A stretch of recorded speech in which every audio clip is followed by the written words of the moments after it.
नमस्कार मित्रांनो, मी हेमंत. मित्रांनो, पुन्हा एकदा स्मार्ट मीटरचा मुद्दा चर्चेत आलेला आहे. या अगोदर आपण पाहिले की स्मार्ट मीटरला सामान्य जनतेचा तीव्र विरोध आहे.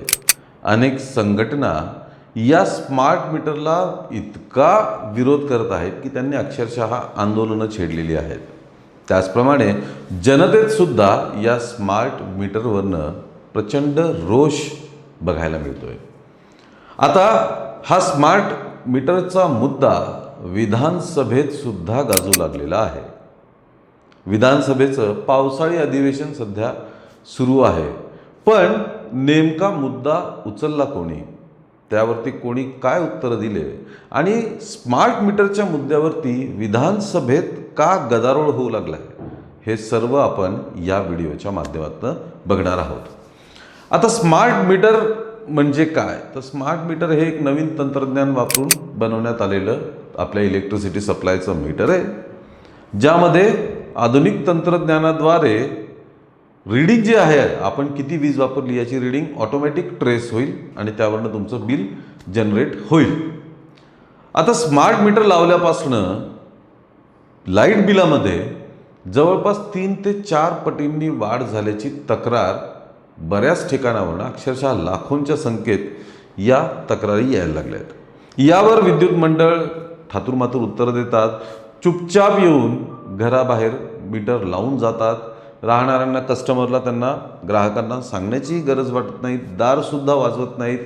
आणि अशातच मग काही ठिकाणी देशामध्ये स्मार्ट मीटर लावण्यासाठी आलेल्या कर्मचाऱ्यांसोबत ग्राहक म्हणजे जनता भांडण करताना दिसतीये, वाद घालताना दिसतीये. काहींनी ते मीटर तोडून रस्त्यावरती फेकलेले सुद्धा फोटोज आणि व्हिडिओज आपल्याला सोशल मीडियामध्ये बघायला मिळतात. तर या स्मार्ट मीटरवरनं महाराष्ट्रात जे काही वादंग उठलेला आहे त्याचाच प्रत्यय विधानसभेत 2 दिवसांपूर्वी आला. आता हा मुद्दा उचलला कोणी? आश्चर्याची गोष्ट म्हणजे सत्तेतलेच आमदार म्हणजे शिवसेना, एकनाथ शिंदेंच्या शिवसेनेतलेच आमदार नारायण राणेंचे सुपुत्र निलेश राणे यांनी हा मुद्दा उचलला. नुसता मुद्दाने उचलला तर अत्यंत संतप्त पद्धतीने त्यांनी हा मुद्दा विधानसभेत मांडला. आता त्यांनी नेमकं काय म्हणलं त्यापेक्षा त्यातलं एक वाक्य त्यांनी जे वापरलं ते फार महत्त्वाचं आहे. त्यांनी अध्यक्षांना सांगताना म्हणलं की स्मार्ट मीटरवरनं इतक्या तक्रारी आहेत, म्हणजे त्यांच्या कुडाळ या मतदारसंघामध्ये सुद्धा लाखोंच्या संख्येने स्मार्ट मीटरच्या बाबतीत तक्रारी आहेत, त्याची महावितरण दखल घेत नाही. महावितरणचे अधिकारी स्मार्ट मीटरबद्दल क्लिअरली स्पष्टपणे काही सांगू शकत नाहीत, त्यांनाच माहिती नाही बहुतेक. आणि त्यानंतर निलेश राणे म्हणाले की आता हे अधिकारी मार खातील, त्यांनी मार खाऊ नये म्हणून मी हा मुद्दा आपल्यासमोर मांडत आहे. अत्यंत संतापाने निलेश राणे बोलत होते. बरं, आता सत्तेतलाच आमदार, सत्तेत सहभागी पक्षाचाच आमदार जेव्हा आपल्याच सरकारच्या विरोधात म्हणा किंवा एक समस्या जी आहे ती इतक्या आक्रमकतेने मांडतो, तेव्हा तो मुद्दा अतिशय गंभीर आहे हे लक्षात आलं पाहिजे.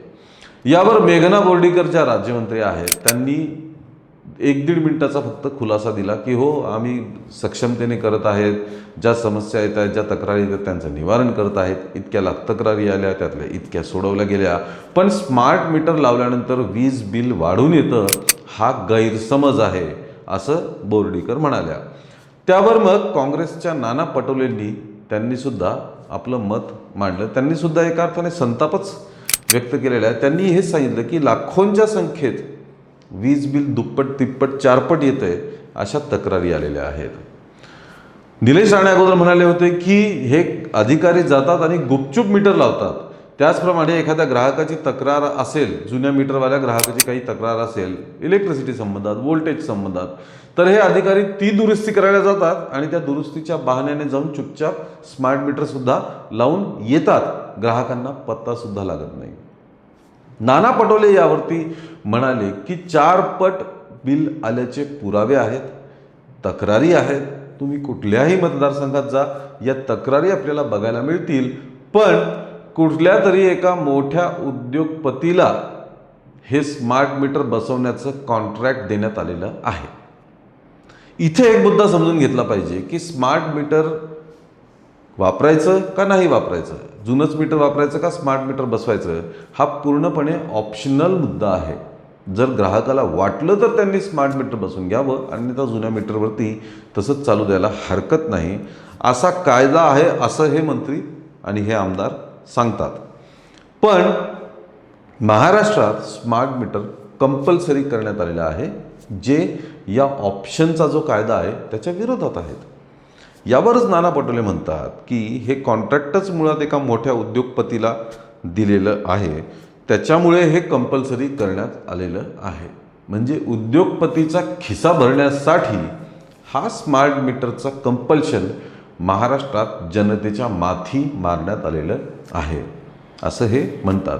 आणि चित्रसुद्धा तसंच दिसत आहे.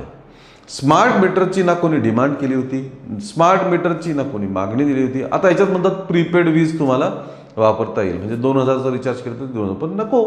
आपण पोस्टपेडमध्ये वर्षानुवर्ष पिढ्यानपिढ्या वापरत आलेलो आहे वीज, तर प्रीपेडचं ऑप्शनच मुळात लोकांनी मागितलेलंच नाही आहे. हा सरकारचा घाट आहे, कारण की जे पेंडिंग वीज बिल असतं, म्हणजे थकबाकी निर्माणच होऊ नये त्यासाठी प्रीपेडमध्ये वीज वापरा. आता काय होतं, आपली जर लाईट कट केली तर ती लाईट आपण जाऊन बिल भरलं तरी 24 तास घेतात ती लाईट रिकनेक्ट करण्यासाठी. मग प्रीपेडमध्ये हे ऑप्शन असणार आहे का की रिचार्ज केलं की लाईट चालू, रिचार्ज संपलं की लाईट बंद, पण रिचार्ज केल्यानंतर इमिजिएटली चालू होईल का त्याला परत 24 तास घेणार.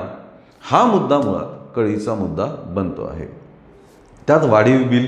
आता ह्याच्यामागे अजून एक लॉजिक सांगितलं जातं की एक स्मार्ट मीटर बसवण्यासाठी 12,000 रुपयांचा खर्च येतो.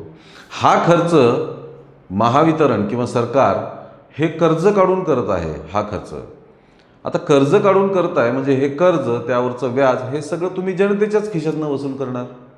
पण ज्या गोष्टीची डिमांड असते, ज्या गोष्टीची गरज असते, ती गोष्ट इतक्या तत्परतेने सरकारने करणं आवश्यक आहे. ज्या गोष्टीची डिमांडच नाही, ज्या गोष्टीची मागणी नाही, ज्या गोष्टीशिवाय काही अडलेलं नाही, त्याच्यावरती हजारो कोटी रुपये जनतेचेच खर्च करण्याचा अट्टहास का? हा सगळ्यात मोठा प्रश्न आहे आणि तो जनतेने विचारला पाहिजे, सरकार कोणाचंही असो. हा पैसा जो खर्च होतोय तो जनतेचा पैसा आहे, कुठल्याही नेत्याचा, मंत्र्याचा, आमदारांचा, खासदाराचा किंवा कुठल्याही पक्षाचा नाही. हा पैसा जनतेचा आहे. मग तो इतक्या मोठ्या प्रमाणात अनावश्यक गोष्टीसाठी खर्च करण्याआधी सरकारने जनतेला लक्षात का नाही घेतलं, हा मूळ मुद्दा आहे. कुठल्या तरी उद्योगपतींचे खिसे भरण्यासाठी सरकारने जनतेचा पैशाचा वापर करू नये, कुठल्याही गोष्टीचं कंपल्शन करू नये. काँग्रेस सरकारच्या काळातसुद्धा जेव्हा हेल्मेट सक्ती करण्यात आली होती तेव्हा पण हाच आरोप झाला होता की त्यांचे लागेबांधे असलेल्या उद्योगपतींच्या हेल्मेट्सच्या कंपन्या आहेत, त्याच्यामुळे हेल्मेट कंपल्सरी करण्यात आलेलं आहे. इथेनॉलच्या बाबतीत सुद्धा तेच बोललं जातं की इथेनॉलच्या कुठल्या तरी मंत्र्याच्या मुलांच्या 2 इथेनॉलच्या कंपन्या आहेत, त्याच्यामुळे देशभरात 20% इथेनॉल पेट्रोलमध्ये मिसळण्याचं कंपल्शन चालू आहे. मग राज्यकर्त्यांनी जनतेचा विचार करावा का आपले नातेसंबंध, मैत्री असलेल्या उद्योगपतींचा विचार करावा, हा कळीचा मुद्दा आपल्याला दिसून येतो.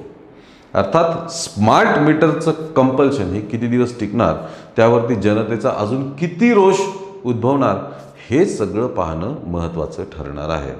त्यामुळेच या व्हिडिओवरती आपल्यासुद्धा प्रतिक्रिया तुम्ही व्यक्त करा.